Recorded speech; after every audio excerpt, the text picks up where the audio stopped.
하나님의 말씀 봉독하도록 하겠습니다. 성경을 들고 다 같이 기립하시기 바랍니다. 하나님의 말씀은 신약성경 에베소서 3장 10절에서 13절 말씀까지를 제가 봉독해 드리겠습니다. 이것은 하나님의 말씀입니다. 이는 이제 교회로 말미암아 하늘에 있는 통치자들과 권세들에게 하나님의 각종 지혜를 알게 하려 하시니 곧 영원부터 우리 주 그리스도 예수 안에서 예정하신 뜻대로 하신 것이라. 우리가 그 안에서 그를 믿음으로 말미암아 담대함과 확신을 가지고 하나님께 나아감을 얻느니라. 그러므로 너희에게 구하노니 너희를 위한 나의 여러 환난에 대하여 낙심하지 말라. 이는 너희의 영광이니라. 아멘. 네, 앉으시기 바랍니다. 오전에 에베소 3장 1절에서 9절에 대한 말씀을 제가 말씀을 드렸습니다. 오전에 말씀드린 대로 3장에 들어와서 3장은 크게 두 문단으로 구성이 된다고 그랬습니다. 1절에서 13절, 14절에서 21절. 한 문단 안에 또 단락을 제가 4개로 1절, 6절, 7절, 9절, 10절, 12절, 13절로 이제 첫 문단의 단락을 나누고 두 번째 단락은 14절에서 15절, 16절에서 19절, 20절에서 21절의 단락을 나눴습니다. 이제 성경을 볼 때 이제 원문에 들어가서 구문론적인 의미로 우리말 문법적인 구문론으로 봐야 되는 것이 당연한데 문단을 나누고 단락을 나누고 또 이게 구문론이라고 하는 이 측면으로 볼 때에는 특별하게 딱 정해진 규칙이 없어요. 왜냐하면 보는 사람들의 관점에 따라서 문단과 단락은 나눠지게 차이가 있게 되어 있고 또 그 단락에 대한 중요한 주제를 뭐로 잡느냐도 사람마다 다릅니다. 그래서 하나로 일치된 하나님 말씀이지만 일치된 어떤 그런 것들을 이렇게 도출하기는 힘들기 때문에 우리가 여러 가지로 또 나름대로 성경을 보면서 또 내가 보는 것은 어떻게 보느냐라고 하는 차원에서 생각을 해야 됩니다. 헬라어 원문에는 1절에서 13절이 한 문장으로 이렇게 나와 있고요. 4절에서 21절에서 14절에서 19절까지가 한 문장, 그 다음에 20절에서 21절까지가 한 문장으로 되어 있습니다. 이것도 오전에 말씀드린 대로 사본에 따라서 이렇게 그 문장을 구분하는 것도 차이가 있습니다. 차이가 있기 때문에 그것도 절대적으로 이렇다라고 말을 할 수가 없는 것입니다. 자, 그러면 이제 오전에 제가 3장에 들어와서 1절과 9절에 대해서 여러분들에게 말씀을 드렸는데요. 간략하게 요약해서 말씀드리면 바울은 예수 그리스도의 복음 때문에 우리말로는 예수 그리스도 일로라고 되어 있는데 헬라 원문으로 보면 그리스도 예수 그래서 소유격으로 되어 있기 때문에 예수 그리스도의 죄수 이렇게 직역을 하는 것이 가장 옳습니다. 그래서 우리말은 조금 더 이해하기 쉽게 예수의 일로 인해서 죄수가 됐다 이렇게 이제 우리말은 표현을 했는데 의미상으로는 이것이 훨씬 더 우리가 받아들이기 좋은데 직역으로 이야기를 한다면 예수 그리스도의 죄수, 예수 그리스도의 수감자 이렇게 이제 되는 것이죠. 그래서 오전에도 말씀드린 대로 성경을 우리가 이제 번역할 때에는 원문을 있는 그대로 직역하는 것이 가장 제가 볼 때는 옳습니다. 직역을 하고 설교자가 그 부분을 원문과 비교를 해서 설교자가 이제 이런 부분들을 설교 시간에 풀어주면 되는 거예요. 그런데 원문에서 직역적인 의미를 1차적으로 밝히지 않고 2장 1절에서처럼 불완전한 문장을 완전 문장으로 우리 번역 성경이 해놔버리면 원문의 의미에서 불완전 문장이라 그러면 그 불완전 문장에서 완전 문장을 만들기 위해서 앞에 있는 문맥에 주어나 동사나 이런 중요한 것들을 찾기끔 돼 있거든요. 근데 이게 원문을 직역하지 않고 그냥 우리말 성경에서 의역으로 막 해버리면 우리말 성경을 읽는 사람들은 2장 1절에 들어와서 앞에 문맥과 연결해서 봐야 되는데 그걸 못 본다는 이야기예요. 이건 대단히 제가 볼 때는 실수입니다. 그래서 설교자들은 원문을 보지 않고 그냥 번역된 성경만을 볼 때 내용상으로는 별 문제가 없는데 미시문법이라든가 이런 깊이 있는 것들은 절대 볼 수 없다는 거. 이건 꼭 명심을 해야 됩니다. 그래서 3장에는 이제 그리스도 예수의 일이라고 했는데 예수 그리스도의 제수가 됐다 이렇게 보는 것이 원문의 직역으로 맞고요. 그러면서 이제 바울은 에베소 교회에 있는 성도들, 그 중에서 또 이방인 성도들을 포커스로 맞춰서 말하는 경우가 있는데 그들에게 이제 하나님의 비밀을 이제 먼저 이야기를 하죠. 3절에. 그러면서 그것은 이미 간단히 기록해서 너희가 그것을 읽으면 안다. 그것이 이제 1장 9절과 10절, 그 다음에 2장 11절에서 22절까지 내용입니다. 그럼 이건 되게 중요해요. 그것이 바로 뭐냐면 그리스도의 비밀입니다.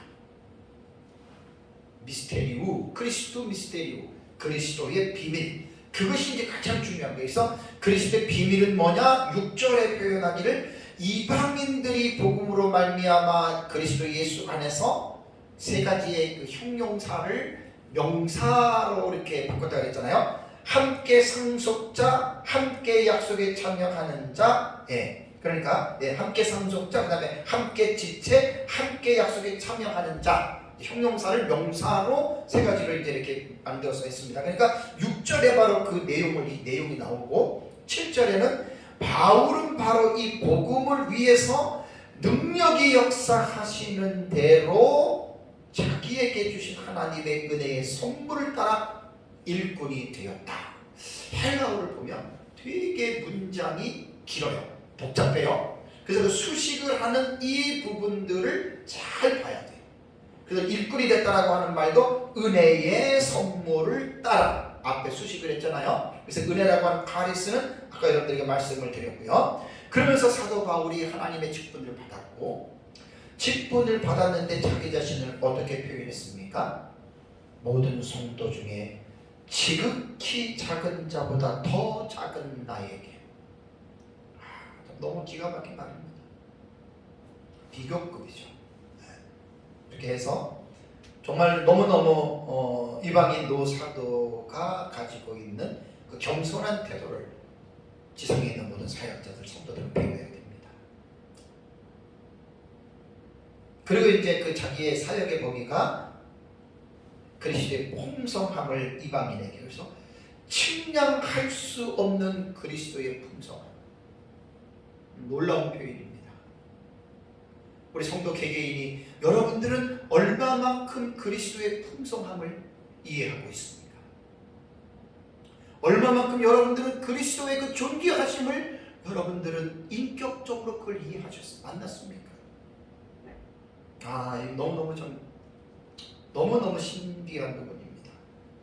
그래서 이제 하나님이 9절을 보시면 영원부터 만물을 창조하신 하나님의 속에 감추었던 비밀의 경륜. 여기서 이제 경륜이 2절에 나오는 경륜과 9절에 나오는 경륜, 요 단어가 제가 좀 다르다 그랬어요. 그죠? 이게 요 부분이.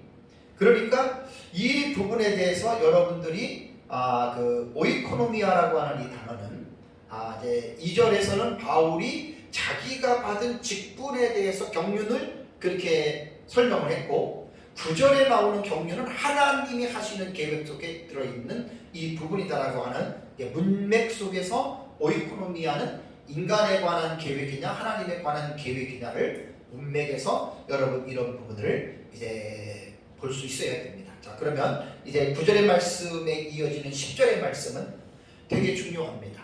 이번에도 설교를 준비하면서 10절에서 너무 많은 은혜를 받았습니다.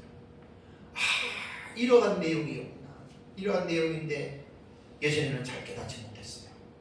이번 에베소서를 공부하면서 일단은 제가 많이 은혜를 받습니다.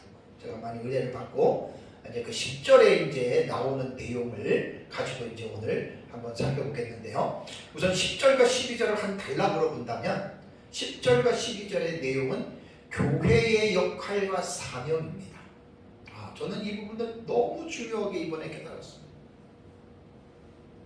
그래서 10절과 12절은 한 세 사람으로 지으심을, 그러니까 에베소서에서 우리가 교회 그러면 어떻게 여러분들이 생각을 해야 되냐면 1장부터 들어가면 3절에 모든 신령한 복을 받은 자들이 교회의 일원이 되는데 그 하나님이 복을 주시는 과정은 1장 4절에 창세 전에 그리스도 안에서 우리를 택했고 1장 5절을 보면 하나님의 기쁘신 뜻대로 우리를 예정했고 그리고 하나님이 그리스도의 피로 우리를 성취를 하시는 거예요.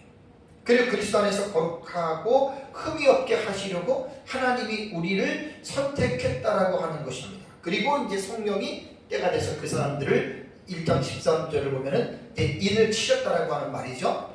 그리고 이제 2장에 가서 이제 과거에 헌금가지로 죽었던 우리를 그리스도와 함께 살리시고, 그 다음에 이제 그리스도와 함께 일으키시고 그리스도와 함께 하늘에 앉히셨다. 이것도 너무나 대단한 내용입니다. 이런 거 다 생각하고요. 그러면서 이제 예수 그리스도가 2장으로 넘어와 가지고는 둘이 원수된 것들을, 화평적인 것은 수평적인 관계, 수직적인 관계, 그리고 둘을 어떻게 했습니까? one body, 한 몸으로 만들었다. 이게 교회예요. 그리고 한 몸을 뭐라고 했느냐? 한 세 사람, one you man이에요. 한 세 사람으로 만들었고, 그리고 한 세 사람이 2장 18절에 성령 안에서 하나님 앞으로 나아가는 자들이 되었다. 그리고 교회는, 성도는 어떻게 해요? 하나님이 그 안에 거하시는 성전이 됐고, 또 개인적이지만 혼자가 아닌 연결이 되어서 함께 그리스도에게 자라간다. 그리고 자라가는 게 완성된 게 아니라 지금도 어떻게 해요? 현재 능동태라 그랬죠? 자라가고 있는, 계속 자라가는 거예요. 이게 2장까지 말한 이것이 바로 교회에 관한 바울의 비밀을 가르쳐 준 겁니다. 그래서 이제 3장에 와서 이제 그 쭉 오전에 말씀을 드렸고, 오후에 이제 이 10절부터 보면은 이 10절에 대한 내용은요, 영국의 그 옥스퍼드 대학교 신학교 교수였던 G.B. 케어드라고 하는 학자는 이렇게 말을 했다고 합니다. 에베소서에 대한 해석의 성패 여부가 3장 10절을 어떻게 해석하느냐에 따라서 성패가 달려있다고 해도 과장이 아니다라고 말을 했습니다. 이 말은 뭘 의미하는 거죠? 그만큼 3장 10절이, 에베소 3장 10절이 그만큼 난해한 본문이라는 거예요. 이것은 제가 1장을 설교할 때 기억나십니까? 1장 23절에 교회는 그의 몸이니 만물 안에서 만물을 충만하게 하시는 이의 충만이다. 되게 어려운 본문이라고 했어요. 난문이고 3장 10절이 아마 에베소서에서는 가장 어렵지 않나 할 정도로 지금 이 10절의 말씀에 대한 이 부분을 지금 제가 설교를 하는 거예요. 당연히 10절의 말씀이 길어요. 30분 이상 될 것 같아요. 이걸 잘 우리가 한번 좀 깨달아야 됩니다. 자, 그러면 10절을 한번 같이 볼까요? 어떤 내용이 그렇게 어려운지. 이는 이제 교회로 말미암아 하늘에 있는 통치자들과 권세들에게 하나님의 각종 지혜를 알게 하려 하심이니. 이게 무슨 말일까요? 되게 이게 어려운 난문이기도 하지만 되게 중요하면서도 이게 어렵다는 거예요. 자, 이 내용은 너무나 신비스럽고 놀라운 진술입니다. 그러면서 이 본문을 이해를 하려면 여러 의문들을 불러일으키기 때문에 이 10절 안에서 이 의문들을 하나하나 해결해 갈 때 우리는 비로소 10절에 있는 내용을 우리가 인식하게 되는 거예요. 제가 이번에 설교를 준비하면서 이 부분에 참 많은 은혜를 받았습니다. 정말 많은 은혜를 받았습니다. 오늘 아침에 일어나서 기도하는데 이 말씀으로 잠깐 일어나서 기도하는데 눈물이 나와요. 너무 충격했어요. 자, 그렇다면 몇 가지 전제를 한번 볼까요? 10절에서 오늘 본문에서 정사들과, 여기 보면 통치자들과 권세들이라는 말이 나오잖아요. 그죠? 자, 그러면 이제 본문을 한번 간략하게 우리가 한번 이해하기 쉽게 말하면 이는 이제, 그러니까 앞에 있는 말씀과 연결이 돼요. 자, 이제 뭡니까? 교회라고 하는 주님의 몸이 그 교회로 말미암아니까 교회가 중요한 거예요. 교회의 개념이. 교회로 말미암아 그 다음에 어떻게 해요? 하늘에 있는 통치자들과 권세들. 그러니까 교회로 말미암아 대상은 하늘에 있는 통치자들과 권세들에게, 하늘에 있는 겁니다. 하나님의 각종 지혜를 알게 한다. 그러니까 교회가 하늘에 있는 권세들과 통치자들에게 하나님의 각종 지혜를 알게 해준다는 말이에요. 도대체 무슨 뜻일까요? 가장 이 문제를 해결하기 위해서는 통치자들과 권세들이 무엇일까를 먼저 해석을 해야 됩니다. 자, 이 부분은 보통 한 세 가지 정도 차원에서 이제 이 해석이 나와요. 이런 거 꼭 기억해야 됩니다. 첫 번째는 유대문헌 하면은 이제 뭐 구약성경과 중간 사이에 기록된 어떤 뭐 묵시문학이라든가 이런 유대인들의 그런 글들을 말합니다. 유대문헌에서는 통치자들과 권세들에 대해서, 여기 통치자들과 권세들은 초자연적인 천상의 세력을 가르치는 것으로 해석을 합니다. 그러니까 여기에서는 악한 영들뿐만 아니라 선한 천사들도 본다라고 이렇게 보는 것이 유대문헌에 나타나는 기본적인 생각이고요. 두 번째는 바울이 쓴 서신에서 이 통치자들과 권세들을 용어를 이렇게 연구한 학자들의 견해에 의하면 각기 따로 사용될 때도 있지만 대체로 통치자들과 권세들은 함께 사용이 되었는데, 바울의 글에 의하면 말 그대로 하늘에 있는 영적인 존재들입니다. 그러니까 이 땅에 있는 세력들이 아니라는 거예요. 그런데 세 번째 이 내용은 뭐냐면, 오늘날 많은 학자들 가운데에, 그러니까 이제 오늘날의 그 많은 학자들 가운데에 여기서 통치자들과 권세들을 영적인 존재로 보지 않고 인간 사회의 정치 경제적인 구조들, 그러니까 이 세상에 어떤 보이는 그 사회적인 규범들 있잖아요. 그런 것으로 지금 많은 사람들이 해석을 한다고 그래요. 그래서 대표적인 학자가 베르코프라고 하는 학자는 통치자들과 권세들을 하늘의 영적인 존재들이 아니고 땅에 있는 세상의 권세, 즉 전통, 도덕, 정의와 질서를 의미하는 사회적인 어떤 집단들, 이런 식으로 해석을 한다 그래요. 근데 이게 이제 사실 성경을 해석해 가는 데 있어서 이 본문을 읽으면서 하늘에 있는 영적인 존재다, 그러니까 어떤 사람들은 악한 영들만 보는 견해가 있고, 그 다음에 또 이게 그 다음에 거기다가 그 천사까지도 보는 것이 유대문헌의 특성들이고, 바울의 견해는 천사는 여기 포함되지 않습니다. 뒤에 제가 말씀을 드릴게요. 이게 이제 영적인 하늘을 보는 두 가지 차원이고, 세 번째는 이제 영적인 게 아니라 이 땅의 기구들로 본다라고 여러분들에게 말씀을 드렸습니다. 그러니까 인간 사회의 정치 경제적 구조들을 가르치는 것으로 할 때는 어떤 영적인 존재를 믿지 않는 현대인들에게는 상당히 매력이 있어요. 아, 맞아, 이 세상이 그래 라고 이렇게 볼 수가 있는데, 그러나 오늘 이 10절에서 말하는 통치자들과 권세들은 이 땅에 있는 기구들이나 세력들을 말을 하는 것이 절대로 아닙니다. 자, 참고로 에베소서에 정사들과 여기 통치자들과 권세들이라고 하는 이 표현은 에베소서에 세 군데 나와요. 1장 20절과 21절 제가 그때 설교할 때 말씀드렸어요. 20절과 21절에 여기에 보면 통치자들과 권세들이 나오고, 오늘 3장 10절에 나오고, 다음에 6장 12절에 가면은 통치자들과 권세들에 대한 이 부분이 나옵니다. 에베소에 딱 지금 세 군데 나오는 겁니다. 그렇다면 제가 늘 말씀드린 대로, 칼빈이 말한 대로 성경은 성경으로 해석을 하는 방법을 공부해야 됩니다. 성경 안에서 해석을 해야지, 물론 성경 밖에서 해석할 수도 있지만 그 상당히 위험한 거고요. 그러면 이 세 가지 본문을 가지고 한번 바울이 에베소서에서 통치자들과 권세들을 첫째 본문, 둘째 본문, 셋째 본문에서 어떻게 해석했는지를 알면 사실 해답이 나와요. 자, 첫째 본문 1장 20절과 21절을 보시면, 그의 능력이 그리스도 안에서 역사하사 죽은 자들 가운데서 다시 살리시고 하늘에 자기 오른편에 앉히시니 모든 통치와 권세와 능력과 주권과 이 세상뿐 아니라 오는 세상에 일컫는 모든 이름에 뛰어나게 하시고라고 1장 20절에서 21절 말씀했잖아요. 여기서 나오는 통치자들과 권세들은 지상의 주관자들이 아닙니다. 그죠? 제가 그때 설교할 때 말씀드렸습니다.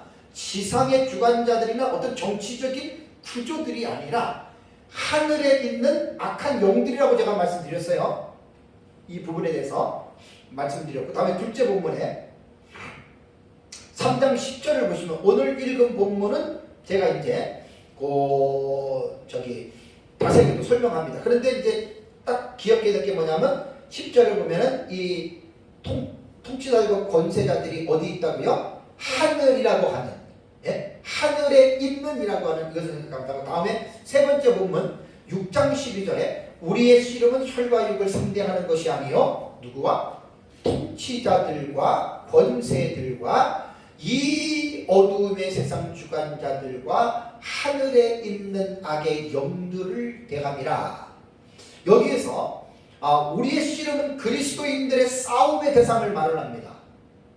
그리스도인들이 세상에서 싸울 때 혈과 육, 인간의 대상이 아니라는 거예요. 사람하고 싸우지만 그것보다는 통치자들과 권세들과 이 어두움의 세상 주관자들과 하늘에 있는 악의 영들. 그래서 여기에서 보면 나중에 6장에서 더 자세하게 말씀드리겠지만 통치자들과 권세들과 어둠의 세상 주관자들과 하늘에 있는 악한 영들 같은 것을 말하는 거예요. 같은 악한 영들을 좀 이렇게 다른 표현으로 표현했을 뿐이지 우리가 그리스도인들이 싸우는데 천사하고 싸울 일이 없잖아요. 그래서 이제 악한 영들을 이제 몇 가지의 유형으로 이렇게 이제 펼쳐놨다라고 여러분들이 이제 그렇게 생각을 하시면 됩니다. 그러니까 에베소서 6장 12절에도 통치자들과 권세들은 이 세상의 주관자인 악한 영들을 가르치는 거, 하늘에 있는 영적인 존재들이지 이 지상에 있는 어떤 그러한 사회적 기구나 규범들이 아니다라고 하는 거 여러분 분명하게 이해를 해야 됩니다. 그러나 여러분 관심을 가져야 될 게 이러한 입장을 분명히 한 가운데에 이 해석의 범위를 조금 더 넓게 이해할 필요가 있어요. 이거는 잊어버려서는 안 됩니다. 왜냐하면 하늘에 있는 악한 영적인 세력들이 통치자들과 권세들이라고 이야기를 했는데 이 악한 영들이 이 세상에 살아가고 있는 사회와 정치 구조들과 관계가 있습니까? 없습니까? 당연히 관계가 있죠. 그래서 에베소서 2장 2절과 3절을 기억나세요? 다시 한번 볼까요? 에베소서 2장 2절을 보면 그때의 너희는 그랬죠. 에베소서 안에서 예수를 믿고 사는 성도들이 예수 믿기 전에를 말을 하는데 그때의 너희는 어떻게 살았느냐? 그 가운데서 행하여 어떻게 해요? 이 세상의 풍조를 따르고 그랬습니다. 이 세상의 풍조. 여기에 사회적인 규범들 다 들어갈 수 있어요. 이 사회적인 모든 그런 어떤 규범들 다 들어갈 수 있습니다. 그런 것 속에서 우리가 살았다는 거예요. 그러면서 공중의 권세 잡은 자를 따랐으니 곧 지금 불순종 아들들 가운데 역사하는 영이라. 전에는 우리도 다 그 가운데서 이렇게 살았다 그렇게 말을 했잖아요. 그러니까 이 에베소서 2장 2절과 3절에서 통치자들과 권세들은 이 세상의 사회적, 정치적, 경제적인 구도들과 인간의 전통과 각종 제도들은 아니지만 그 배후에서 어떻게 해요? 역사하고 있다고 하는 이 사실을 간과해서는 안 됩니다. 그렇다고 해서 높아지면서 말씀드리면 통치자들과 권세들은 이 세상의 사회적 구조는 아닙니다. 요거까지는 우리가 해석의 범위를 조금 넓혀서 우리가 이 부분을 여러분 이해를 해야 됩니다. 왜냐하면 통치자들과 권세들은 인간 사회의 정치 경제 구조는 본질적으로는 다른데 여기에서 통치자들과 권세들, 악한 영들이라고 했을 때에는 인격적인 존재지만 사회적인 정치나 경제 구조로 볼 때는 비인격적인 실대잖아요. 이것만 잘 구별하시면 통치자들과 권세들은 선한 천사들이 될 수 있을까요? 없을까요? 없습니다. 왜냐하면 우리가 선한 천사들하고 싸울 일이 없잖아요. 천사는 우리를 돕는 수종드는 그러한 자들인데요. 그래서 여기에서 10절을 다시 보시면 교회로 말미암아 하늘에 있는 통치자들과 권세들이라고 말을 할 때에는 다른 데서는 몰라도 이 본문에서는 악한 영들, 하늘에 있는 악한 영들, 공중 권세 잡은 영들이라고 하는 것을 여러분 정리하고 넘어가야 됩니다. 자, 두 번째 10절에서 또 우리가 이해를 해야 되냐면 자, 권세들에게 그 다음에 뭐죠? 하나님의 각종 지혜를 알게 하려 하셨다. 교회가 지금 이 일을 한다는 거예요. 그러면 놀랍잖아요, 여러분. 이 지금 대상이 악한 영들인데 그들에게 하나님의 각종 지혜를 알겠다. 이것도 풀어야 할 의문 중에 하나입니다. 자, 각종 지혜가 뭐냐? 개역 개정역에서 각종이라고 하는 말은요, 폴리포이스킬로스라고 하는 이 단어거든요. 이게 여러 가지라는 뜻입니다. 여러 가지. 그래서 형용사 여기에 폴리로이킬로스라고 하는 단어는 많다라고 하는 폴리스와 여러 색깔이라고 하는 포이킬로스의 두 단어가 합성이 된 건데, 여기에서 나온 뜻이 뭐냐면 여러 가지 색깔 혹은 여러 가지의 특색을 말을 합니다. 각종이라고 하는 단어가 지금 그렇게 된다는 그런 뜻이라는 말이에요. 여러 가지 아주 특색 있는 그런 뜻입니다. 요 단어도 폴리포이킬로스라고 하는 이 단어는 신약 성경에 여기만 한번 딱 나옵니다. 이것도 아주 이런 단어들이 꽤 있어요. 한번 나오는 단어들이. 그래서 이것을 가장 다채로운 혹은 다방면이라고 하는 이러한 뜻의 형용사거든요. 지금 이게. 그렇다면 여기에서 사도 바울은 사람의 생각과 지혜를 뛰어넘는 하나님의 지혜는 다방면이다 혹은 가장 다채롭다라고 하는 것을 지금 이 형용사 이 단어를 사도 바울이 사용을 한 거예요. 자, 그렇다면 에베소서에 나타난 하나님의 다채로운 다양한 지혜는 무엇일까요? 이게 이제 에베소 안에서 찾아내는 거예요. 오전 예배 때 말씀드린 대로 1장에서 3장까지 제가 그리스도의 비밀에 대한 부분을 쫙 말씀을 드렸잖아요. 그게 다 뭐냐? 성경에서 말하는 하나님의 각종 지혜입니다. 아주 다양하고 다채로운 그 지혜가 바로 성경을 통해서 우리가 지금 배우고 있는 거예요. 1장부터 2장, 3장 또다시 내가 뭐 또 하면 좋은데 시간이 또 그러면 많이 가겠죠? 네. 참 또 하고 싶어요. 근데 저 좀 넘어가겠습니다.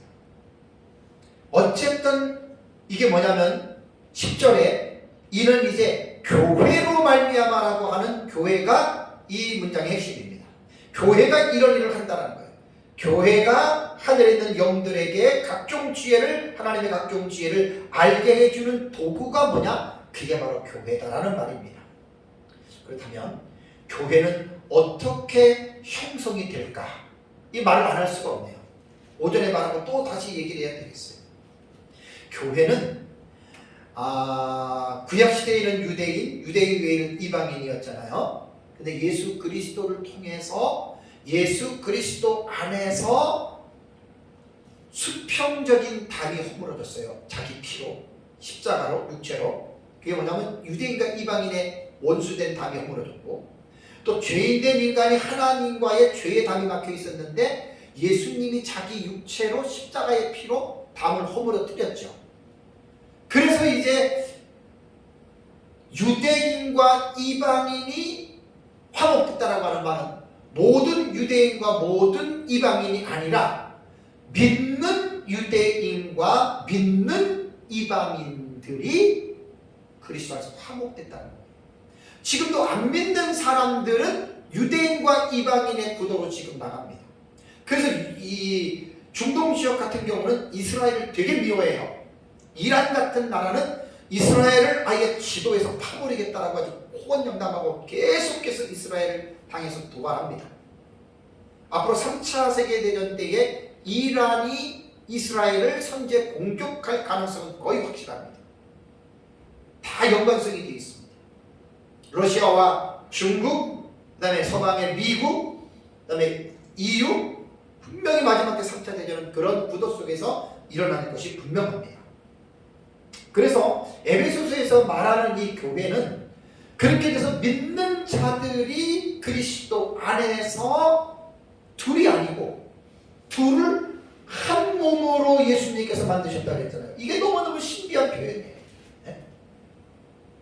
그 다음에 1장 23절에도 교회는 그의 몸이니, 한 몸이란 말이 두 몸이 아니라, 2장 16절에 십자가로 이 둘을 한 몸으로 만들었다. 그리고 2장 15절에도 이 둘로 자기 안에서 예수님 그리스도예요. 예수님 안에서 원유매 한 세 사람을 지었다. 그리고 그 둘이 2장 18절에 한 성령 안에서 아버지께 나간다. 이게 여러분 교회입니다. 그리고 2장 21절에 엔 그리스도 안에서 건물마다 서로 연결이 돼서 성전이 되어져 가는데, 이 되어져 가는 것은 완성된 성전이 아니라 현재 능동태라 그랬죠. 계속 지어지는. 그래서 에베소서 안에는 예수 그리스도 안에서 하늘에 있는 것이나 땅에 있는 것들이 통일을 이루시는데 already 그랬죠. already 이미 시작이 됐고 but not yet, 그러나 아직은 완성되지 아니한, 지금 계속 진행 중이라는 이야기. 자, 그래서 이게 바로 교회라는 말입니다. 그래서 교회가 이 형성되어지는 과정이, 여러분 잘 생각해 보십시오. 이거를 누가 알겠어요? 세상 사람들은 저 사람들 교회 다녀 저게 교회야, 이 정도만 알지, 교회가 이렇게 형성되는 이게 지금 뭐냐면 하나님의 지혜입니다. 하나님의 그 깊으신 지혜 가운데에 지금 에베소서에 나타난 이 교회에 대한 이 부분들을 제가 지금 간단하게 여러분들 썸머리해 드린 거예요. 이게 하나님의 지혜거든요. 자, 그러면 고린도전서 2장 9절과 10절을 보면 바울은 고린도 교회 성도들에게 이런 말을 했습니다. 기록된 바 하나님이 자기를 사랑하는 자들을 위하여 예비하신 모든 것은 눈으로 보지 못하고 귀로 듣지 못하고 사람의 마음으로 생각하지 못하였다 함과 같으니라 라고 말을 하면서, 오직 하나님의 성령이 이것을 우리에게 보이셨다. 그러니까 하나님을 아는 것, 이 하나님의 각종 지혜는 인간의 지혜로 알 수 없습니다. 이거 인간의 지혜로 알 수 있는 것이 아닙니다. 바울이 고린도 교회 성도들에게 그것을 말씀을 하는 거예요. 그래서 하나님의 지혜는 이 세상의 관원들이, 이 세상의 사람들이 하나도 알지 못했다.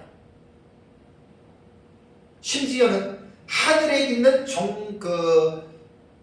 통치자들과 권세들 있잖아요. 통치자들과 그 다음에 권세들, 악한 영들조차도 하나님의 이런 세세한 것은 모릅니다. 여러분, 사탄이 예를 들어서 하나님의 이 각종 신비한 비밀을 알 수 있을까요? 모릅니다. 왜? 오늘 10절의 말씀이 그거를 교회가 악한 영들에게 지금 이것을 어떻게 해요? 알려주는 하나님의 도구로서 교회가 사용이 되어진다라고 하는 말입니다. 그냥 모르는 겁니다. 그것은. 그러니까 악한 영들은 오직 교회를 통해서만 하나님의 지혜를 읽어낼 수가 있다는 겁니다. 이게 너무 놀라운 말이에요. 지금 이게. 그런데 본문을 보면 구체적인 내용은 함구하고 있습니다. 말하고 있지 않습니다. 그렇다면 그냥 각종 지혜를 알게 하려고 했는데 이것을 어떠한 방법으로 알게 하느냐, 거기에 대한 말은 없죠. 그죠? 함구하고 있어요. 그래서 제가 두 가지의 중요한 의미를 가지고 이 부분을 제가 지금 설교를 합니다. 자, 그러면 하나님의 지혜로 악의 영들에게 알리는 방법은, 첫 번째는 10절에 나온 대로 교회로 말미암아 그랬습니다.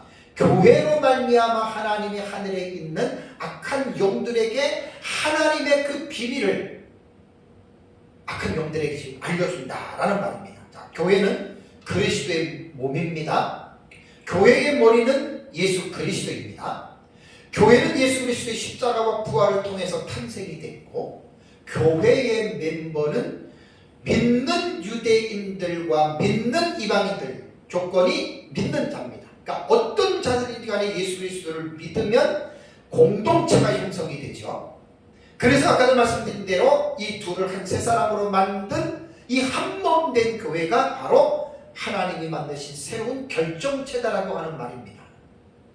그러면 우리가 속해 있는 이 교회, 우린 단순히 그냥 교회 그러면 사람들이 와서 예수 믿고 구원 받고 여러분 복 받고 세상에 살다가 이렇게만 생각을 하잖아요. 그런데 성경에서 말하는 교회의 이 말을 모르면 상당한 지금 교회들이 이 놀라운 비밀을 지금 놓치고 있는 거예요. 저도 진짜 좀 부끄러운 얘기지만 이번에 설교 준비하면서 이 부분을 너무 깊이 깨달았어요. 물론 교회는 보이는 교회와 보이지 아니하는 교회, 유형교회와 무형교회 두 개가 나누지만, 유형교회도 보이는 교회도 완전하지는 않아도 이 의미를 분명하게 알고 있어야 됩니다. 그래야지 교회가 어떤 곳이고 교회의 역할이 무엇이고 교회의 사명이 무엇인지를 분명하게 여러분 깨달을 수가 있습니다. 오늘 10절을 그대로 읽으면 교회로 말미암아입니다. 교회가 도구의 역할을 합니다. 어떻게? 하늘에 있는 악한 영들에게 하나님의 각종 지혜를 알게 하는 그것이 뭐냐? 교회입니다.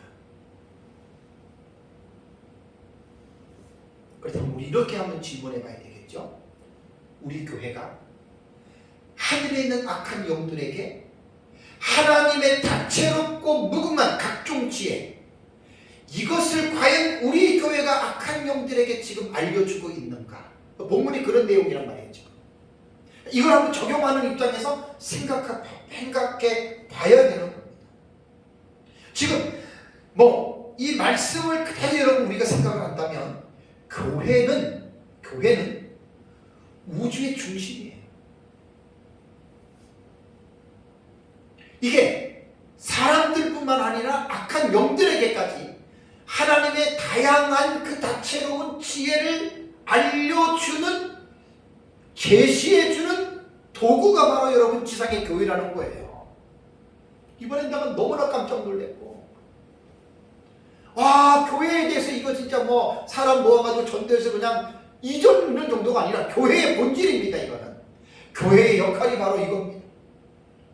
우주의 중심이고 만물을 통일하시는 하나님의 구원의 목적이 되는 중심이 뭐냐? 그 세상의 교회입니다. 하나님은 그리스도 안에서 교회를 창조하셨습니다. 한 세 사람으로 만드셨습니다. 그래서 교회는 우주의 중심에 있는 거예요. 우리가 볼 때는 여러분, 우리에게 몇 명 만나고 이렇게 그렇게 생각하면 안 돼요. 교회가 몇만 명, 몇십만 명 나오다가 큰 교회, 그런 개념이 아니에요. 교회는 동일하게 하나님께서 우주의 중심에 교회를 두셨다. 어떤 교회든지 간에 이단과 사이비 교회는 빼놓고요. 그리고 하나님은 예수 그리스도의 십자가의 피값으로 세우신 그 교회를 통해서 모든 영적인 존재들과 세상에 사는 모든 사람들이 그 교회를 주목하기를 원합니다. 사탄도 교회를 보고 세상 사람들도 교회를 보면서 뭘 지금 하나님이 나타내는 거예요? 그걸 통해서 하나님의 각종 다양한 지혜를 하나님이 직접 불신자들에게 나타나가지고, 꿈에 나타나가지고 누구에게 나타나서 하나님이 지혜를 주는 게 아니고 교회로 말미암아입니다. 교회로 말미암아. 제가 너무나 깜짝 놀랐어요. 교회가 크냐 작으냐가 중요한 게 아니에요. 교회라면 하나님은 그 교회를 우주의 중심으로, 세상의 중심으로 하나님은 교회를 세운 겁니다. 그리고 그 교회를 통해서 하나님이 악한 영들과 세상 사람들을, 너희들은 내 교회를 보아라.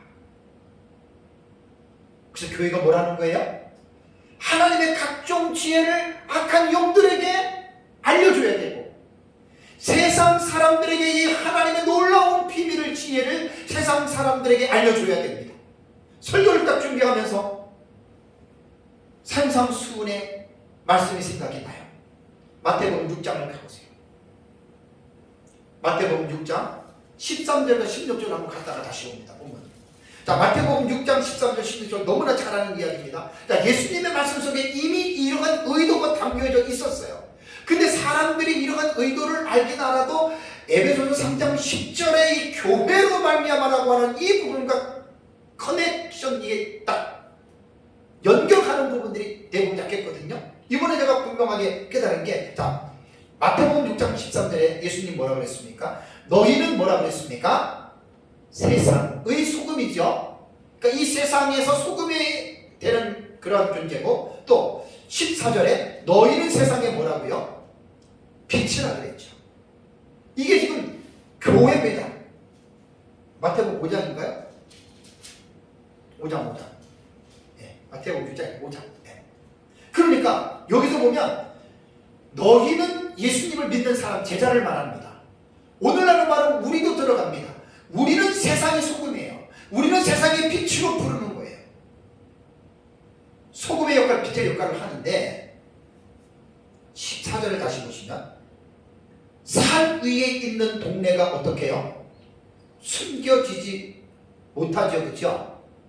여러분, 교회는 이 세상 속에서 숨겨지는 곳이 아닙니다. 너무나 이번에 이 본문이 확 들어왔어요. 그렇잖아요, 그죠? 여러분, 산 위에 있는 동네가 숨겨집니까? 지진이 나가지고 꺼지지 않는 이상에는 숨겨지지 않죠. 여러분, 교회는 절대로 숨겨질 수 있는 단체가 아닙니다. 산 위의 동네를 모든 사람들이, 밑에 있는 사람들이 바라보듯이 지상의 교회는 절대로 숨겨지지 아니하고 악한 영들에게나 세상 사람들에게 전부 다 보여지는 하나님의 주님의 몸입니다. 너무 놀라운, 예수님이 이런 의도를 가지고 지금 산상수훈에서 이 말을 하는 거예요. 그리고 15절을 보면 사람이 등불을 켜서 말 아래 두지 아니하고 등경 위에 두나니 이러므로 집안 모든 사람에게 빛이 되니라. 이같이 너희 빛이 사람에게 비치게 하여. 이 말은 뭐냐? 교회는 세상과 관계없는 불교처럼 산에 들어가가지고 돛 닦는 그런 종교가 아니라 세상의 속격이에요. 이 세상의 빛이고 세상의 소음이라는 이야기예요. 교회는 절대로 숨겨지는 곳이 아니라 교회는 모든 천하만민에게 전부 다 지금 산 위의 동네처럼 드러나 있고, 그러기 때문에 교회는 사람들에게 비춰질 수밖에 없다는 거예요. 이같이 너희 빛을 사람 앞에 비치게 하여 향기를 바라는 얘기예요. 빛이라는 이야기예요. 그럼 사람 앞에 비치게 하는 속에 우리는 뭘 하나 집어넣어서 읽어야 돼요? 에베소서 3장 10절의 말씀에 의하면 사람뿐만 아니라 누구도 악한 영들도 집어넣어야 돼요. 왜? 그것이 에베소서 3장 10절에 하나님이 교회를 통해서 하시고자 하는 하나님의 각종 지혜가 바로 그거를 하나님이 말씀하시는 거예요. 에베소서에는. 그리고 거기서 비치는 것을 뭐라고 했습니까? 16절에 너희의 착한 행실을 보고 하늘에 계신 너희 아버지께 영광을 돌리게 하라. 예수님의 산상수훈에서 이 교회의 역할을 분명하게 예수님께서 말씀했습니다. 다시 에베소서 3장 10절 말씀으로 가겠습니다. 하늘의 악한 영들과 세상은 항상 교회를 바라보고 있다고 하는 사실을 명심해야 됩니다. 왜 일반 매스컴에서 교회의 PD들이 대서특필되는 줄 아십니까? 아까 말씀드렸잖아요. 예수님 말씀대로 교회는 산 위에 있는 동네입니다. 숨길 수 있습니까? 없습니까? 절대 못 숨깁니다. 그래서 교회가 올바른 역할을 감당하지 못할 때에는 세상이 와글와글 짓는 거예요. 당연해요. 하나님이 그렇게 교회를 만드는 거예요.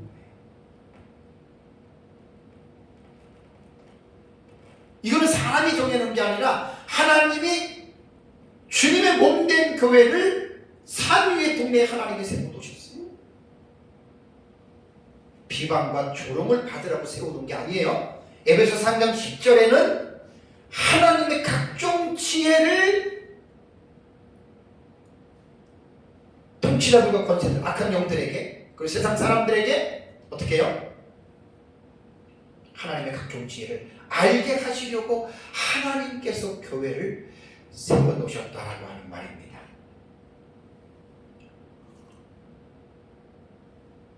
제가 이 본문의 말씀을 깨달으면서 제 안에 이런 마음 생각이 들었습니다. 그렇다면 현재 우리 교회는 어떤가? 몇 명 안 되잖아요, 우리가. 악한 영들이 우리 교회를 보고 있습니까? 안 보고 있습니까? 당연히 보고 있죠.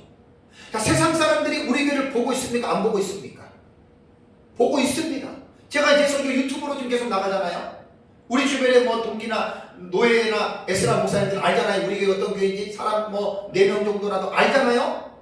그러면 우리 교회가 지금 역할이 뭡니까? 사람이 많고 그게 중요한 게 아니에요.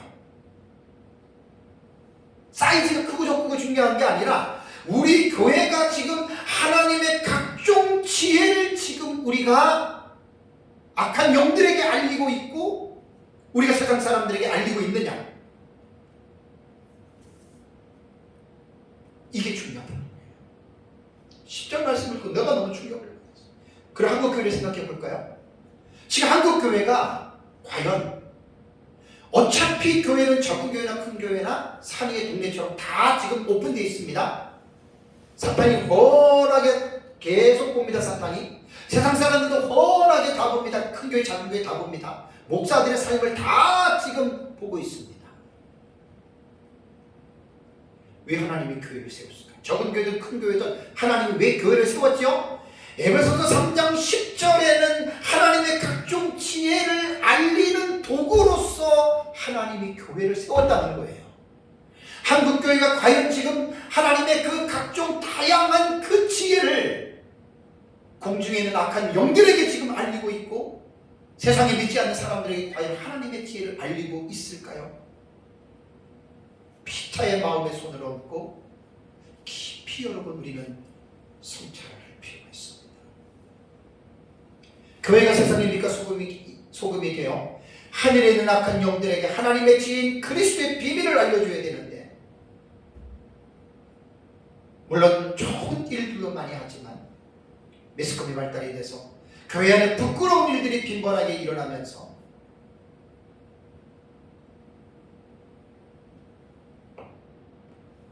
사람들에게 아름다운 향기를 바라기보다는 어떨 때는 세상보다 더 못한 그런 일들로 눈살을 찌푸리게 만드는 것이 교회라면 에베소서 3장 10절에 하나님이 교회를 통해서 하시고자 하는 이 하나님의 교회의 역할에 분명히 잘못된 거잖아요.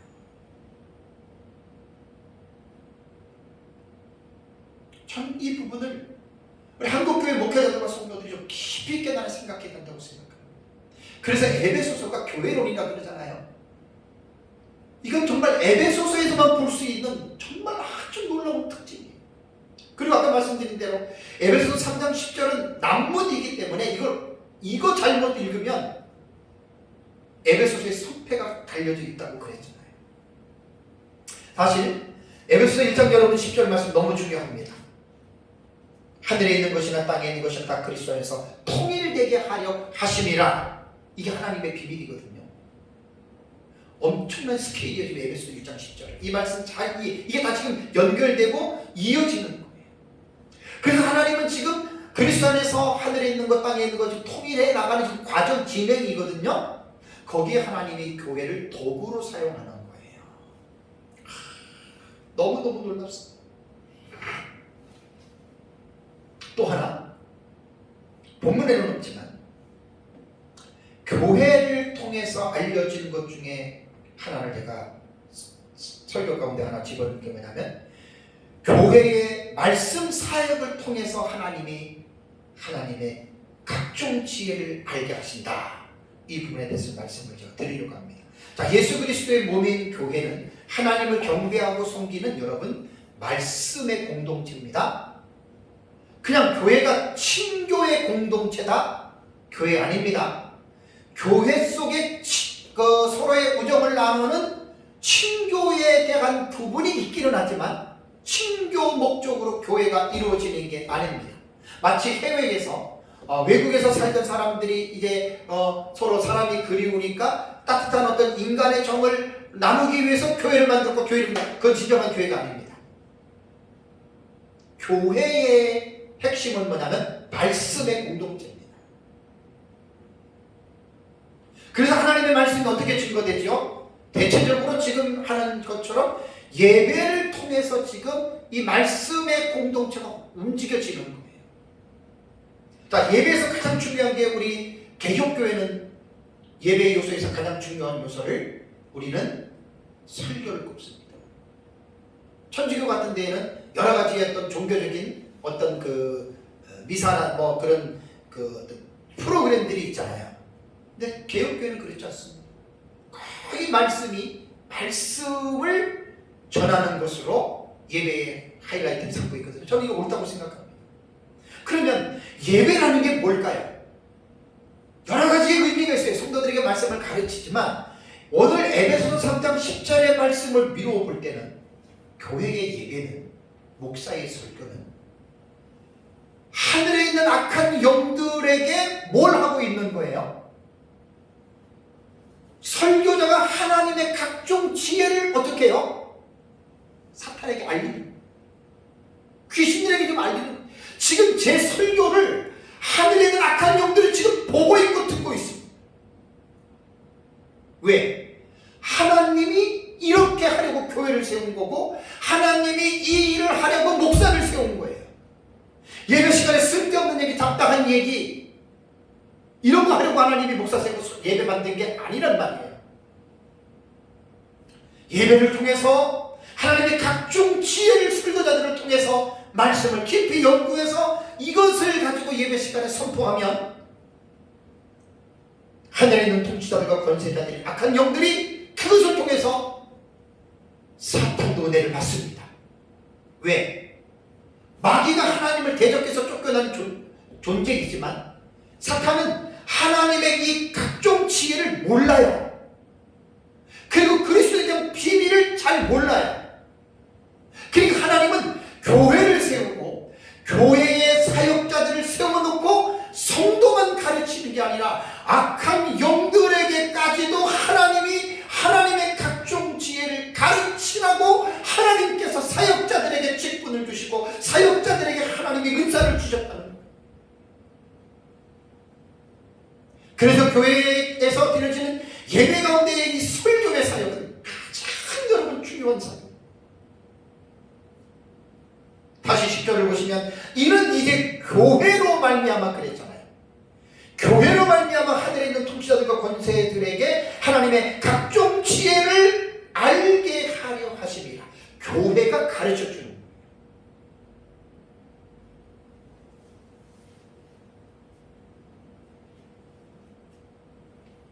그래서 올바르게 하는 설교는 눈에 보이지 아니하는 귀신들도 그 설교를 청취합니다. 제 말이 맞습니다. 어떨 땐 사람의 은혜를 받지 못해도 올바른 설교는 귀신들도 은혜를 받습니다.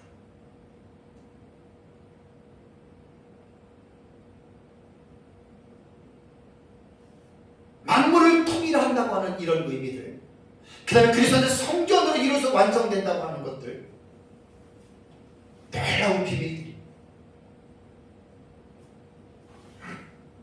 제가 지금 에베소 주의 설교를 하고 있는데 1장부터 3장 10절까지 이번 시간이 14시간째 설교입니다. 에베소에서 나타난 하나님의 계시의 말씀을 자세히 전하는 가운데에 이런 중요한 계시들이 지금 선포되고 가르쳐지는 것은 단지 성도들만 이 설교를 듣게 하는 것이 아니라 이 설교를 지금 악한 영들에게 그리스도의 비밀의 지혜를 알리는 설교가 된다고 하는 말이에요. 그래서 지상의 교회 설교자들은 말씀을 전할 때 정신을 차리고 정말 올바른 계시의 의미를 잘 전해야 됩니다. 제가 정말 오늘 오랫동안 연구를 하면서 이곳에서 참 그 요한계시록 안에서 다채로운 하나님의 지혜가 엄청나게 선포됐습니다. 안타깝게도 많은 사람들이 제 설교를 듣지 못했어도 아마 귀신들은 엄청나게 제 설교를 요한계시록을 할 때 엄청나게 그들은 들었을 것입니다. 오히려 아마 귀신들이 저에게 감사하다고 할걸요. 요한계시록 하늘에 일어나는 그 사건들 있잖아요. 제가 그것은 하나님의 각종 지혜를 요한계시록 통해서 말하는 거예요. 하나님이 그래서 교회를 세우고 목사를 세우는 거예요. 교회로 말미암아 악한 영들에게 하나님의 지혜를 가르칠 때 악한 영들 배우라는 거예요. 요한계시록에서는 진짜 제가 하나님의 정말 특별한 은혜로 공부를 했는데 거기에 보면 사탄과 귀신들의 정체가 적나라하게 다 드러나죠. 그리고 우주의 종말적인 사건에 보면 악한 영들이 어떻게 됩니까? 그 사건들 보면 전부 다 그 악한 영들의 정체가 다 드러나면서 결국 사탄의 최후의 심판은 계시록 20장 10절에 명시되어져 있죠. 또 그들을 미혹하는 마귀가 불과 유황 못에 던져지니 거기는 그 짐승과 거짓 선지자도 있어 세세토록 밤낮 괴로움을 받으리라. 사탄과 그의 부하들이 천년왕국 끝나고 지옥으로 들어도 완전히 지금 심판을 받는 것입니다. 이번에 제가 이 설교를 준비하면서 너무 이 부분의 은혜를 받았어요. 그래서 이 부분에 우리 교회의 표원 너무너무 지금 놀라운 일입니다. 저는 다른 건 몰라도 성경 연구하고 설교하는 데는 이거 하나 때문에 나는 성도가 있고 없고를 따지지 않고 이 하나의 즐거움 때문에 지금까지 제가 설교하고 강의하고 있습니다. 너무나 제가 놀라고 감사했어요. 단순히 사람만이 아니라 하늘에 있는 악한 영들도 내 설교를 듣고 있구나. 에베소서 3장 10절이 그 말씀이에요. 하나님이 사역자들은 하나님의 종이잖아요. 알게 하는. 그러니까 그 조건에 말한 대로 교회로 말할 때에는 교회에 속해 있는 우리 성도들, 여러분들이 교회에서 하나님의 말씀을 듣고 말씀을 배우고 여러분들이 세상에서 살아갈 때 사탄은 여러분들의 삶을 봅니다. 그래서 여러분들이 하나님의 말씀을 깨닫고 하나님의 말씀대로 살아가면 그것이 하나님의 각종 지혜를 여러분들을 통해서 사단은 읽어내는 겁니다. 마찬가지로 세상 사람들도 그렇게 읽어내는 것입니다. 그래서 하나님께서 지상에 교회를 세우셨다. 이건 에베소서에서만 느낄 수 있는 너무너무 놀라운 여러분 기가 막힌 말씀입니다. 그렇다면 이 일은 언제 하나님께서 계획하신 것일까? 11절 볼까요? 11절에 곧 영원부터 우리 주 그리스도 예수 안에서 어떻게 해요? 예정하신 뜻대로 하신 것이라. 여기서 하나님의 예정이 나옵니다. 미리 정하셨다. 작정이죠, 작정. 하나님이 미리 정하신 거예요. 그래서 에베소서 1장 4절에는 하나님이 우리를 선택하신 시기가 창세전이라고 말씀했고요. 하나님의 구원의 계획은 창세전에 하나님께서 선택과 예정을 통해서 이루시기를 작정했고, 하나님의 지혜를 악한 영들에게 알리시는 일도 하나님 창세전에 이미 작정했습니다. 그래서 에베소서 2장 10절을 보면 선한 일을 행하는 것은 어떻게 해요? 하나님이 전에 예비하사 그랬죠. 다 하나님의 작정 속에 이렇게 들어가 있는 겁니다. 그렇다면 하나님의 자녀들이 누리는 특권이 하나 있습니다. 특권. 12절 볼까요? 자, 12절 시작. 우리가 그 안에서 그를 믿음으로 말미암아 담대함과 확신을 가지고 하나님께 나아감을 얻느니라. 이게 하나님의 자녀들이 누리는 특권입니다. 그래서 이 구절은 앞에 단락에 나오는 믿는 유대인들과 믿는 이방인들이 그리스도를 통해서 한 성령 안에서 아버지께 나간다는 말씀이 나오죠. 그게 어디 나와요? 2장 18절 보세요. 2장 18절 보면 이는 그로 말미암아 우리 둘이 한 성령 안에서 아버지께 나아감을 얻게 하려 하심이라. 근데 나갈 때 어떻게 나가요? 쭈삣쭈삣 그냥 뒷걸음질 나가는 게 아니라 담대함과 확신을 가지고 나가는 거예요. 그러면 담대함과 확신의 근거가 어디에서 오는 겁니까? 여러분들이 말씀 순종하고 착하게 살고 여러분들이 하나님을 기쁘게 해서 그것 때문에 여러분들이 담대함과 확신을 갖고 나가나요? 이거 틀린 겁니다. 만약에 여러분들이 하나님 앞에 나올 때 내가 이번 주에 전도 많이 하고 내가 이번 주에 헌금도 하고 이번 주에 선한 일을 많이 행했는데 그것 때문에 그것이 막 즐거워가지고 그것 때문에 여러분들이 담대함과 확신을 가지고 하나님 오늘 주일날 나와서 오늘 이렇게 한다. 그럼 여러분들 바리새인과 똑같아요. 그거 아닙니다. 큰 오해입니다. 우리는 하나님 앞에 나아갈 때 우리 인간의 의로는 어느 누구도 하나님 앞에 나갈 자가 없습니다. 예수님의 공로를 의지해서 나가는 거예요. 자, 반대로 여러분들이 그러면 하나님 앞에서 한 주간 동안 열심히 살지 못하고 죄를 짓고 뭐 여러분들이 막 실수하고 그렇게 한번 살았다고 생각해 보십시다. 그럼 여러분 하나님께 나올 때 어떻게 나와요? 풀이 또 죽어 나오겠죠.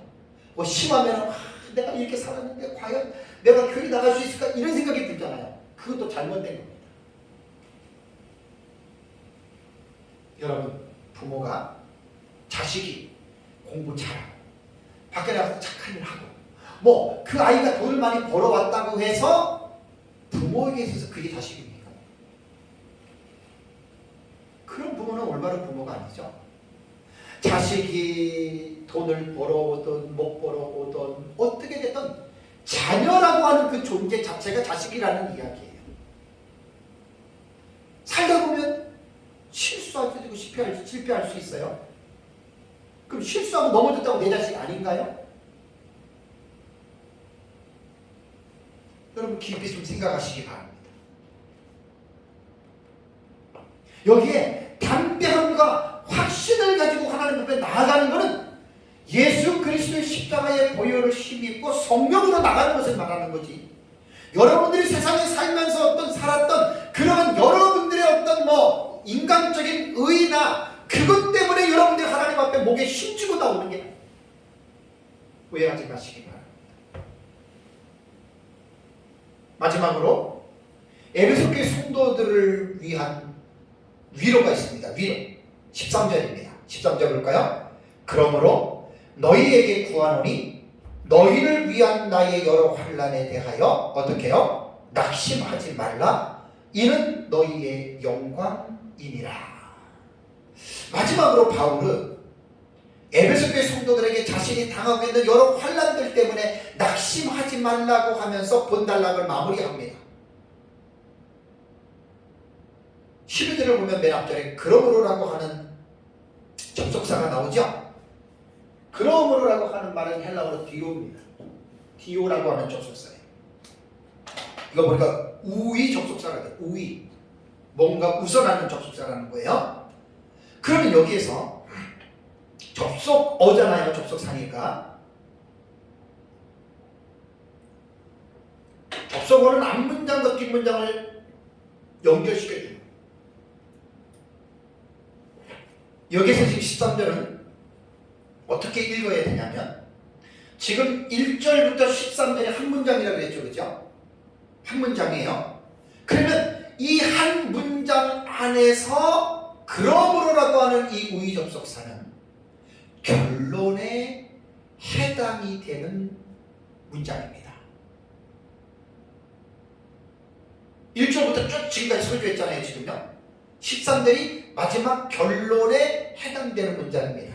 그래서 결론에서 바울은 내가 지금 환난을 당하는데 너희 낙심하지 마. 그 말이에요. 오히려 내가 당하는 환난이 너에게 영광이야. 그렇게 지금 1절에서 13절 문단을 지금 정리하는 겁니다. 자, 바울이 에베소서 편지를 기록하는 장소가 약 주 60년경에 로마 감옥에서 기록했다고 그랬죠. 그래서 본 서신을 받는 에베소 교회 성도들은 사도 바울이 하나님의 나라의 복음 때문에 수감되었다고 하는 사실을 알았습니다. 그런데 보세요. 에베소 교회 성도들은 그것 때문에 낙심했다는 말이에요. 그래서 오늘 3장 13절에 낙심하지 말라라고 한 말은 낙심했기 때문에 바울이 이 서신을 통해서 낙심하지 말라고 말씀한 거고요. 6장 22절을 보세요. 6장 22절을 가면 우리 사정을 알리고 그 다음에 또 어떻게 해요? 너희 마음을 뭐하기 위해서? 위로하기 위하여 내가 특별히 그를, 이게 두 기구입니다. 그를 너희에게 보낸다. 왜 바울이 에베소 감옥에서, 로마 감옥에서 두 기구를 보내서 지금 에베소 교회를 가봐라. 왜 그랬겠어요? 그들을 위로하기 위해서예요. 그러니까 3장 13절과 6장 22절을 미루어 볼 때 바울이 로마 감옥에서 이 서신을 쓰면서 에베소 교회 성도들은 지금 낙심하고 있어요. 와, 어떻게 우리의 대사도인 바울이 그렇게 능력 있는 사람이 어떻게 지금 감옥에 갇혀서 지금 저렇게 있을까? 믿음 없는 사람들은 과연 하나님이 살아계실까? 뭐 여러 가지가 있겠죠. 그 낙심에 있는 거예요. 그래서 바울은 이 부분에 대해서 오늘 13절에 밝히고 있는 겁니다. 그래서 바울은 지금 1절에서 13절 전체 문장을 다시 한번 생각해 보면 그리스도의 비밀을 지금 말한 거예요. 그리스도의 비밀. 그리스도의 비밀을 말했고 이것은 하나님의 경륜 가운데 일어난 것인데 다른 시대에 있는 사람들에게 나타나지 않았던 것들을 선지자들을 통해서 하나님의 사도들을 통해서 나타내셨고 그것이 바로 이방인인 너희들이 믿는 유대인과 믿는 이방인들이 한 몸이 되어서 함께 어떻게 해요? 약속에 함께 지체가 되고 함께 상속자가 되고 함께 약속에 참석하는 이런 놀라운 그런 복을 너희들이 받지 않았느냐? 바로 내가 이 일 때문에 나는 직분자가 되었고 바로 이 일을 나는 모든 이방인들에게 전하는 사명이 내게 있다. 그래서 내가 이 일을 하다가 내가 지금 감옥에 있는 것이다. 그걸 지금 1절부터 쭉 이해를 하셔야 돼요. 그리고 마지막 13절에서 왜 결론이라고 얘기를 하냐면 그래 내가 나쁜 짓을 하다가 지금 이러한 감옥에 수감된 게 아니라 이렇게 좋은 일을 1절부터 12절까지 이야기를 해놓고 이것 때문에 내가 지금 감옥에 갇혀 있지 않느냐. 여러분 낙심할 일입니까? 아니면 기뻐할 일입니까? 절대로 낙심할 일이 아니에요. 왜냐하면 여러분 예수님이 십자가에서 죽으시는 사건이 낙심할 일입니까? 기뻐할 일입니까? 기뻐할 일이에요. 사도들이 순교를 당해서 죽는 일이 낙심할 일입니까? 기뻐할 일입니까? 그러니까 성경을 아는 사람들은 딱 해답이 나와요. 그러니까 에베소 교회는 아직도 초신자들이 많이 있었던 것 같아요.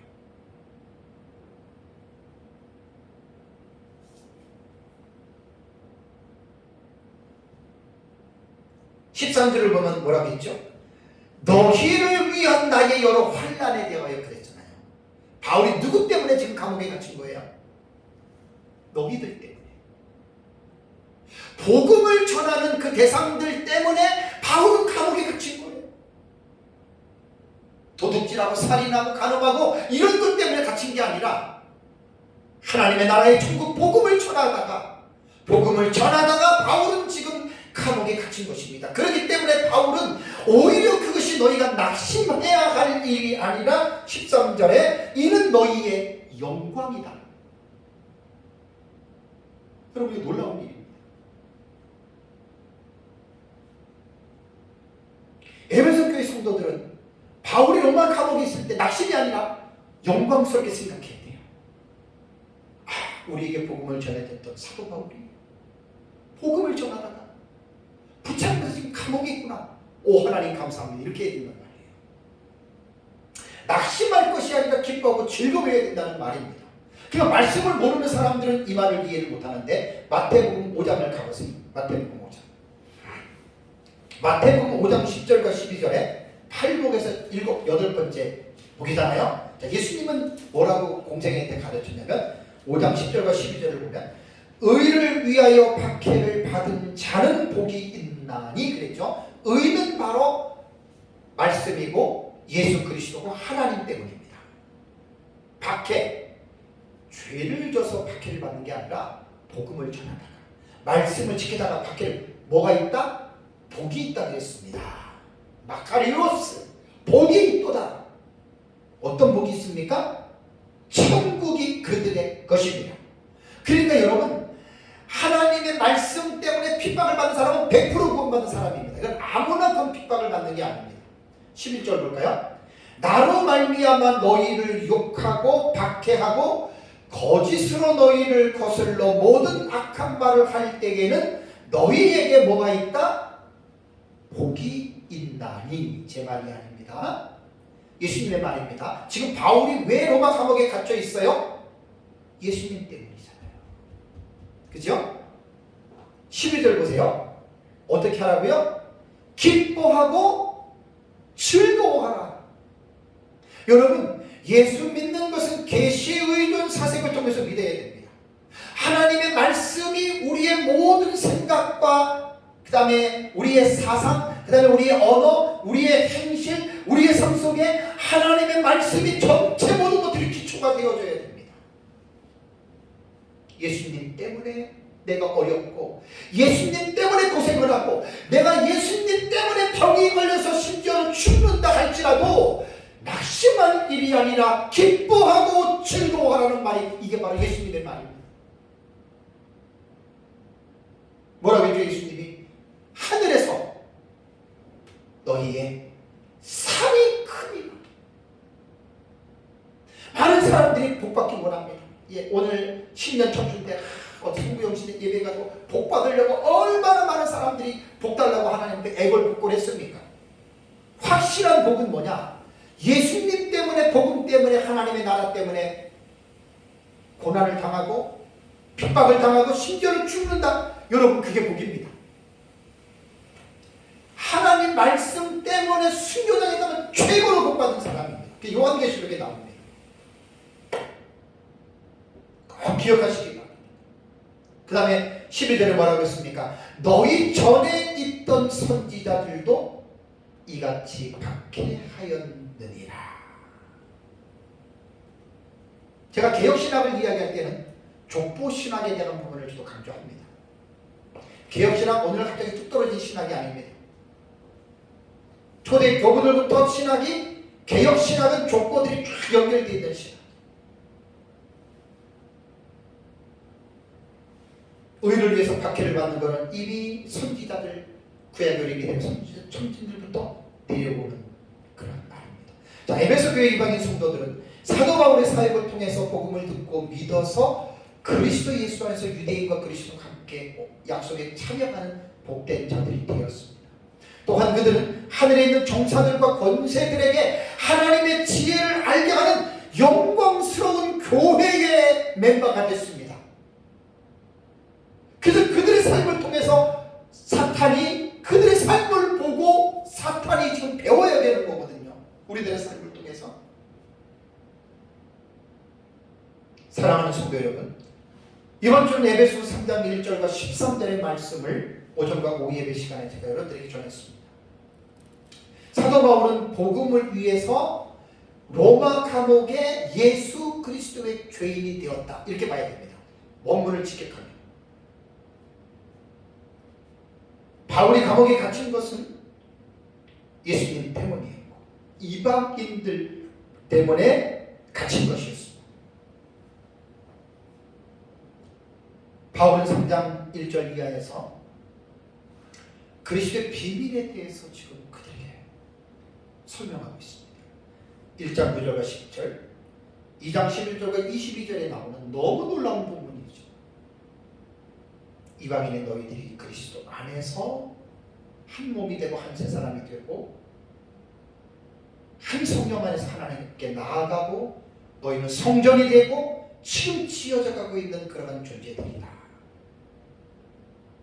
나 바울은 이러한 일을 하기 위해서 나는 복음의 일꾼이 된다. 교회를 위한 일꾼이 되었다는 말입니다. 바울이 복음을 위하여 사역한 지 이때가 30여 년이 지나가는 시점에서 몇 년 있으면 순교를 당하지요. 그러면서 바울은 에베소 교회 성도들에게 자신을 어떻게 표현하냐면 모든 성도 중에 지극히 작은 자보다 더 작은 자라고 자신을 표현하고 있습니다. 얼마나 훌륭한 사람인지 모릅니다.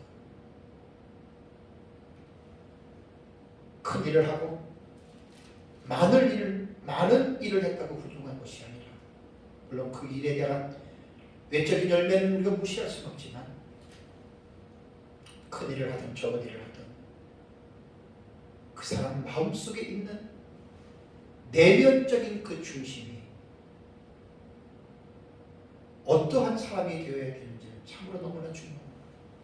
오전에도 본문을 통해서 말씀을 드리는데 많은 사람들이 하나님의 은혜로 하나님이 복을 주시고 하나님이 다 하셨음에도 불구하고 마치 그 일을 자기가 한 것처럼 하나님의 영광을 도둑질하는 사람들이 너무나 많습니다. 도둑질하는 사람들이 너무나 많습니다. 하나님이 다 하셨는데, 하나님의 은혜로 했는데,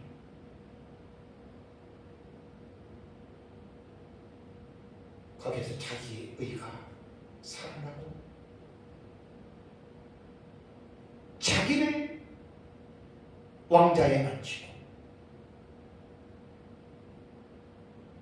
내 인격의 좌수에 앉혀있는 그리스도를 왕자에서 내려놓고 그 자리에 앉아서 내가 했다, 내가 했다, 내가 잘났다, 내가 쟁이다, 전부 도둑질하는 겁니다.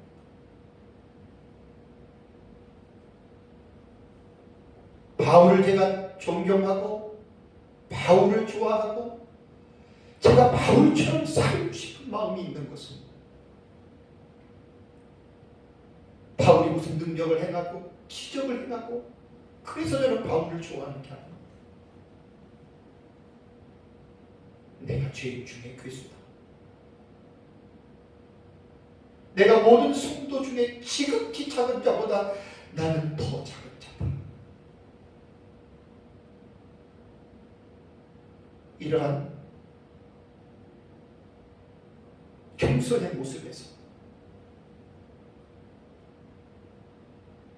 전 바울을 닮고 싶은 것입니다.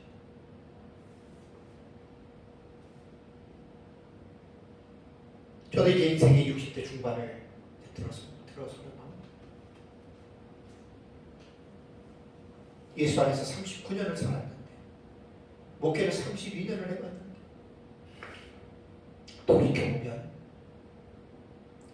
바울이 고린도전서 15장 10절에 고백한 대로 내가 다른 사도보다 더 많이 수고하였으나 이는 내가 한 것이 아니요 나와 함께 하신 하나님의 은혜로 했다라고 하는 그 고백을 저도 제 마음속에 오래전부터 깊이 그 고백에 저도 동의를 합니다.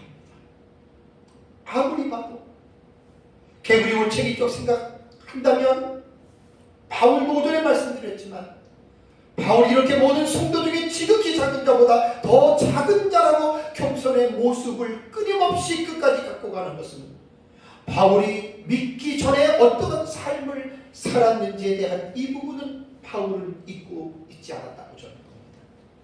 저도 제 자신을 너무나 잘 압니다. 내가 예수 믿기 전에 제가 어떤 사람이었는지 저는 너무나 저를 잘 알고 있습니다. 그렇기 때문에 제가 목사가 되고 지금 이렇게 설교를 할 수 있다는 게 교회가 커졌고 그게 중요한 게 아닙니다. 그리고 목회자들 대상으로 말씀을 지금 가르치고 있다고 하는 것이 저에게는 이루 말할 수 없는 영광 중의 영광. 그래서 저는 바울이 자신을 모든 성도 중에 지극히 작은 자보다 더 작은 자라고 고백하는 이 고백에 저도 100% 공감하고 100% 동의하고 내가 이 세상에 언제까지 살지는 모르지만 사는 날까지 하나님이 부르시는 날까지 이 자세와 이 중심을 잃지 않고 내게 주신 사명을 끝까지 잘 감당해야 되겠다라고 하는 것이 목회자로서의 저의 고백입니다. 성도 여러분, 우리가 지금 속해 있는 지상에 설립되는 교회들은 하나님이 그냥 세운 게 아닙니다. 이 교회는 반드시 하나님의 목적하에 우주의 중심으로서 하나님이 지상의 교회들을 세웠습니다. 그렇다면 교회가 감당해야 할 역할과 사명이 있다고 하는 건 잊어버리면 안 됩니다. 그래서 에베소 3장 10절에 이는 이제 교회로 말미암아 하늘에 있는 통치자들과 권세들에게 하나님의 각종 지혜를 알게 하려 하기 위하여 하나님이 교회를 세웠고, 교회는 이 일을 하기 위하여 존재한다라고 하는 거 여러분 기억해야 됩니다. 올 교회에 우리 교회의 표가 하나님의 각종 지혜를 알리는 교회가 되자. 이 본문을 말씀 가지고 제가 이렇게 정했습니다. 우리의 삶을, 또 우리 교회가 전파하는 이 메시지를 악한 영들이 하나님이 듣게 하십니다. 너 한번 들어봐라. 너 한번 저 목사가 하는 설교를 들어봐라. 그 설교 속에서 나의 각종 지혜가 지금 흘러나오고 있지 않느냐. 하나님이 그래서 교회를 세우고 목회자들을 세우고, 그래서 목회자들은 설교를 우습게 생각하면 큰일 납니다. 하나님의 각종 지혜를 잘 연구해서 이 지혜가 성도들만 듣는 게 아니라 공중에 있는 악한 영들도 듣는다라고 하는 이 사실을 기억하고, 2023년 새해에 하나님의 말씀에 의존하고 우리가 하나님의 영광을 위해서 살아가는 여러분들이 되시기를 주님의 이름으로 축복합니다. 다 같이 기도하겠습니다.